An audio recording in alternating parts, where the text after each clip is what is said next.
ಸ್ನೇಹಿತರೆ ನಮಸ್ಕಾರ. ನೀವೆಲ್ಲರೂ ಟೆಕೀಲಾ ಅನ್ನೋ ಒಂದು ಡ್ರಿಂಕ್, ಒಂದು ಪಾನೀಯದ ಬಗ್ಗೆ ಕೇಳೇ ಇರಬೇಕು. ಇದು ಬಹಳ ಜನಪ್ರಿಯವಾದಂತಹ ಮದ್ಯಪಾನ, ಎಲ್ಲ ಕಡೆ ಸಿಗುತ್ತೆ. ನಮ್ಮ ಭಾರತದಲ್ಲಿಯೂ ಕೂಡ ಇದು ಸಿಗುತ್ತೆ, ಆದರೆ ತುಂಬ ದುಬಾರಿ ಕೂಡ. ಅದನ್ನು ಇಡೀ ಪ್ರಪಂಚಕ್ಕೆ ಸಾಕಾಗುವಷ್ಟು ಉತ್ಪಾದನೆಯನ್ನು ಮಾಡ್ತಾ ಇದ್ದಾರೆ ಈ ಒಂದು ಜಾಗದಲ್ಲಿ. ಈ ಜಾಗದ ಹೆಸರು ಟೆಕೀಲಾ. ಎಷ್ಟು ಎಲ್ಲ ಇಲ್ಲಿ ಬೆಳೀತಾ ಇದ್ದಾರೆ. ಇದು ನೋಡಿ, ನಮ್ಮ ಅನಾನಸ್ ಗಿಡದ ಮಾದರಿನೇ ಇದೆ, ಹಣ್ಣು ಕೂಡ ಅದೇ ರೀತಿ ಇರುತ್ತೆ. ನೋಡಿ ಇಲ್ಲಿ, ಇದನ್ನು ಬೆಳೆಯೋದ್ರಿಂದ ಹಿಡಿದು ಅದನ್ನು ಶೇಖರಣೆ ಮಾಡಿ ಪ್ರಪಂಚದ ಎಲ್ಲ ಮೂಲೆಗೂ ರಫ್ತು ಮಾಡುವಂತಹ ಜಾಗಕ್ಕೆ ಇವತ್ತು ನಾವು ನಿಮ್ಮನ್ನು ಕರ್ಕೊಂಡು ಬಂದಿದ್ದೀವಿ. ಟೆಕೀಲಾ.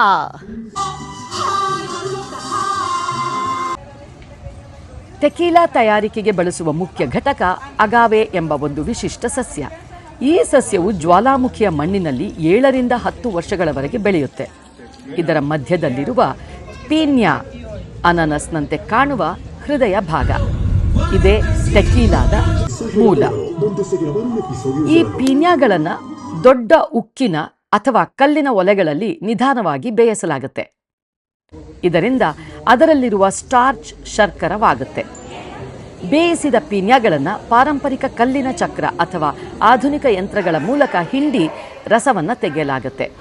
ಅಗಾವೆ ರಸವನ್ನು ದೊಡ್ಡ ಮರದ ಅಥವಾ ಉಕ್ಕಿನ ಪಾತ್ರೆಗಳಲ್ಲಿ ಕೆಲವು ದಿನಗಳ ಕಾಲ ಇಡಲಾಗುತ್ತೆ.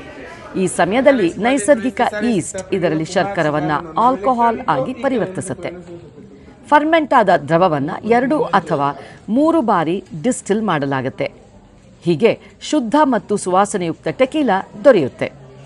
ಟೆಕೀಲಾವನ್ನು ಅದರ ಪ್ರಕಾರದ ಮೇಲೆ ಅವಲಂಬಿಸಿ ಮರದ ಪೀಪಾಯಿಗಳಲ್ಲಿ ಕೆಲವು ತಿಂಗಳುಗಳಿಂದ ಹಲವಾರು ವರ್ಷಗಳವರೆಗೆ ಇಡಲಾಗುತ್ತೆ. ಅನ್ನೋ ಪದ ಬಂದಿದ್ದೇ ಇಲ್ಲಿಂದ, ಈ ಜಾಗದಿಂದ. ಇಲ್ಲಿ ಬೆಳೆಯೋದ್ರಿಂದ ಹಿಡಿದು ಅದನ್ನು ಪ್ರಾಸೆಸ್ ಮಾಡೋದ್ರಿಂದ ಹಿಡಿದು ಶೇಖರಣೆ ಮಾಡೋದ್ರವರೆಗೂ ಇಡೀ ಪ್ರಪಂಚಕ್ಕೆ ಇದು ಒಂದೇ ಜಾಗ ಅಂತ ಹೇಳಬಹುದು.